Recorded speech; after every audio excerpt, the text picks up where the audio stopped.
Hello, welcome to the Fit and Fueled by Faith podcast with your lovely host, Stacey, moi. So thank you, sister, for joining me once again. We're going to dive into the topic of, continue our topic of the 7-step fat loss strategy for fat loss. All right, what did I say? 7-step strategy for fat loss. And I know we've covered in the past couple weeks. If you haven't listened, go back. You can see the titles of the different topics that we talk about. But just a recap, if this is your first time listening, the top 7, I gave you a bonus starting with fasting and then working our way down. Stress less, drink more water, hydrate yourself, rest, recovery, move your body, get your steps in, just be moving. Strength training, which we're going to talk about today, and protein intake and being in a calorie deficit. So those were the 7-step strategies for fat loss, including a bonus, which was fasting.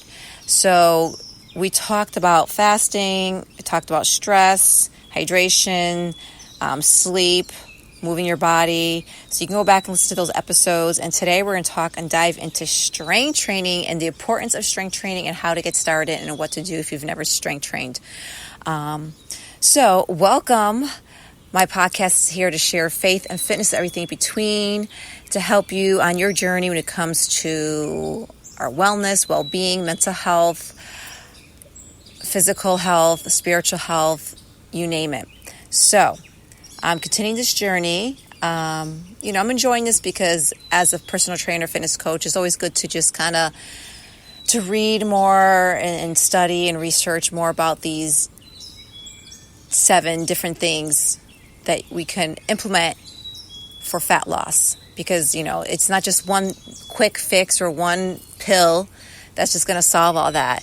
It is, it's a strategy and implementing it. And it takes time and precision and patience and consistency. So let's dive right into our strength training talk. So don't mind me, I'm distracted. I'm outside. You can hear the birds. You hear the birds? Listen to that one.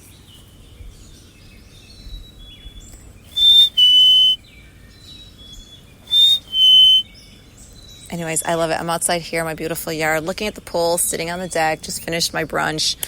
And was just going through some stuff. Actually got a little distracted trying to order some like shorts for exercising, little biker yoga shorts and stuff. I do kickboxing stuff, so trying to find some shorts with liners and stuff so when I'm kicking you don't see my underwear. Anyways, when I get into that, trying to find something that's appropriate but that fits comfortable and that will work and keep me cool because it is summer and it is hot. We're just coming down from a heat wave, so today's not so bad. But it's gorgeous. So anyways, okay, so let's get back into the topic here, strength training. You don't want to hear me blab. So it's very important, my sister, especially if you're over 40, and if you've not, I'll be honest with you, I really didn't start strength training until in my 40s. Here I'm 49, going on 50, and I started strength training when I was 42, 43. I signed up with at the time, my boyfriend. Signed up at a gym and we started going to work out together. There was the ladies' room, so I would work out in the women's room. I felt, helped me to kind of be away from the rest of the world in the gym and kind of just build my confidence in the gym and how to use machines and things like that. So I would go, at least 3 times a week and just start off with that. But I was always into fitness since I was a little kid, always athletic, running, playing sports, you name it, dancing, hopping, skipping, you name it. But for some reason, I don't know if I told you the story or not, but when I was 19 or 20, I went to a gym and I had the wrong idea. I'm at a gym, I must have had a free pass or something. And I'm working out. I'm why am I here? I'm skinny. I'm looking at, I'm thinking, why am I here? I don't need to be in a gym. I don't need to go to a gym. I'm skinny. So that was the end of that. Right. But I would do Pilates and yoga and stretches and things like that. And dancing and stuff. So pretty much I always kept in shape. And I would do little weights and stuff at home.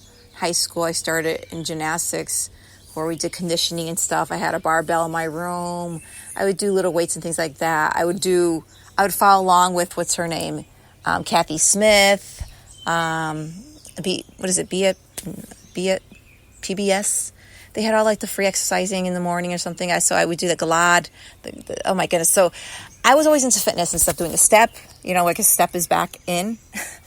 So anyways, getting back to strength training, the benefits of which everything I know now, I wish I knew then. So whether you're over 40, 50, 60 listening to this, it's never too late to get started. Of course, if you're younger listening to this, now is the time to get started. Obviously, our whole life we should have been, doing lifting and things like that. But anyway, so I'm here to share with you the importance of strength training, and that it is important for us over 40. It helps us to combat the natural effects of aging as we get older, right? And definitely a spectrum of health benefits. So let's get into it. We don't have too much time here, so I'm going to run through a few takeaways on the importance of strength training. So one, it helps you to combat muscle loss, because as we decline in age, guess what? Everything else starts declining, right? Maybe you're already noticing the saggy skin, you're feeling weaker, you're feeling tired, like all the things that come with the symptoms of, perimenopause, menopause, wherever you are. And it is cumbersome. It's something new to experience, and it can be devastating, but exercise helps with mental health, right? So we'll get more into that. So strength training helps to counteract this, improving strength and function for daily activities. And so how perfect is that? Think of it like we're reaching, we're bending, as we get old, we don't want to fall and not be able to get back up, help me, I've fallen, I can't get up. Remember that commercial? The second one is boost metabolism. So yes, I've talked about this, the next topic is going to be about protein, but muscle burns more calories than fat, even at rest. So strength training increases muscle mass, which leads to higher metabolism, which kicks your body into a fat burning machine, right? And so when you have more muscle, your body burns more fat, therefore your metabolism speeds up and you could eat more. But of course, eating the right foods, The next one is strengthen bones. So strength training, because we lose muscle mass along with bone density. So strength training helps us to increase our bone density, reducing the risk of osteoporosis, which is a common ailment that happens to women, menopause and older. So if we could combat this and kind of, at least put a halt on this, strength training is the way to go. It's a condition that weakens bones, increases fractures. So strengthen bones, strength training, my friends. And it improves balance and coordination. So strength training exercises can improve and balance and coordination, reducing the risk of falls. And of course, I mentioned that, a common concern as we age. But if you're healthy and strong and fit, the less chances of that happening, that we could prevent that from happening. Another takeaway is it reduces chronic diseases. So we talked about it helps to strengthen, build muscle. It helps to increase our bone density, and it helps to reduce chronic disease risk. Strength training can help lower the risk of heart disease, type 2 diabetes, and even some cancers. So that's a big takeaway here. As we get older, we want to preserve ourselves. We want to maintain and even maybe do a little bit more, as we get older, so we don't lose what we have. And in menopause, we could see that maybe we're doing everything and nothing's working, so we have to change things around.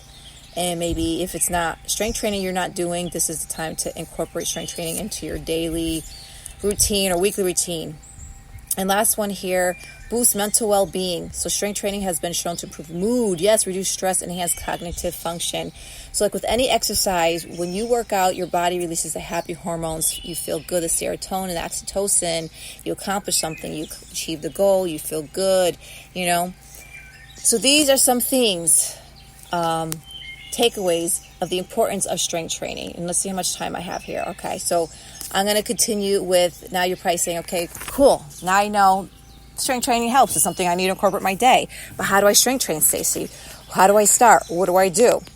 Okay, so here's a few tips on strength training. So first, if you've never been to a gym, form is always key. Don't think you have to put the weights in, So if you know how to do a squat, lunges, push and pull exercises, just do body weight. Get the proper form, and then when you're ready, you can start with lighter weights. And then as you get comfortable with that and, it gets easier, you could increase your load, which is your weight, and or number of reps in your sets. So you start with light weights, you gradually increase. The next one is you want to at least aim for at least 2 to 3. I right now it's summertime, so at least 2 times a week. I try to make sure I get my upper body, lower body. Yesterday I did kind of a combination. I started and I really focused on my upper body, and I did 4 sets times 6 exercises. So it took me about almost 45 minutes, and then I finished with just 2 sets. I wanted to get my legs in because we could talk more about the bigger exercises that are really going to help boost energy and just really overall growth. And that's really targeting your leg muscles. You think of your bigger muscles, your chest, your legs. So doing squats and deadlifts and chest presses and shoulder presses. So I incorporated chest, and I did chest press, I did shoulder press, I did rows, I did bicep, tricep. What else did I do? And then I did, like I said, I did a squat with the squat rack. And then I did deadlift. And I did just 2 sets of those, and I did some core. So it's a combination. So aim 2 to 3 days per week. If you're starting off, at least a minimum of 2.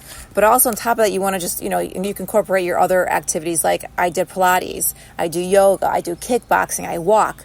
So I'm always constantly doing something with my body, so yesterday was strength training. Today was more like Pilates, a little bit more rest from heavy weights. And then tomorrow I'll do yoga and some strength training again. And then, so you have to find a routine. And this is what's good by incorporating or signing up for personal training at a gym. And then they can help you stay on target, stay on track, and provide a program for you with the support and accountability that you need if you're a beginner. So don't be afraid. It's an investment, but it's an investment for your life, your future, for your health, your well-being. My goodness, I was watching somebody at the gym yesterday, a few people, they come in, I'm like, they're not even using the machines right. What am I supposed to say? I'm looking at the personal trainer or whoever was covering the floor, and I'm like, okay, I would at least go to the person and correct them. And anyways, everybody has their own way of dealing with things. But personal trainer, somebody or a partner or a friend who's been doing this that you take, partner up and go to the gym with and show you some things. Plus, there's plenty of videos, but make sure you don't get stuck doing the same thing. So you got to work upper body, you got to switch out the routines, you need rest days and so on. And like I already said, you need to incorporate a variety of exercises to target all major muscles. So that will help to build overall strength and improve balance. So like I said, I do Pilates, I do yoga, I do strength training, I do kickboxing, I walk, I dance, you name it. I'm always very active. And then don't be afraid to seek from certified personal trainer. They can help you personalize a workout program that best suits your needs and work with your form. So my sister's strength training offers numerous benefits. Increase bone density, improves muscle mass, reduce risk of chronic disease, and just overall well-being. And you'll feel stronger as we grow older and we age. So if you haven't done it, get started with some strength training. Like I said, reach out to a gym, look into personal training, see anybody who already is doing this, ask them for some help. Yes, you can look at videos, but it's best if you have somebody there who can show you the right form, because if you start exercising, doing it the wrong way, you could injure yourself, you could hurt yourself, and not be targeting the muscles that you're trying to work on. So don't be afraid to seek for help. And so hopefully this episode helps you a little bit understanding about the importance of strength training, that you have to incorporate it. If you're a cardio person, you like to jog and do, cardio, dance and all stuff, which I do it all, but I make sure I get my strength training. And then the next episode, we're going to talk about protein, the importance of protein and building muscle has a big play in. So with that, my friends, thank you so much for tuning in. As always, when you're seeking help or guidance, turn to God, ask for discernment, ask Him what He wants you to do. God gave us and blessed us His temple. We need to take care of it, right? We need to take care of it, and we want to age healthy. It's about longevity. So I love you. God bless you. Go out in the world, share love, make peace, be happy, share this with anybody that you know that can use this. I'll see you on the next time. Peace. Mwah.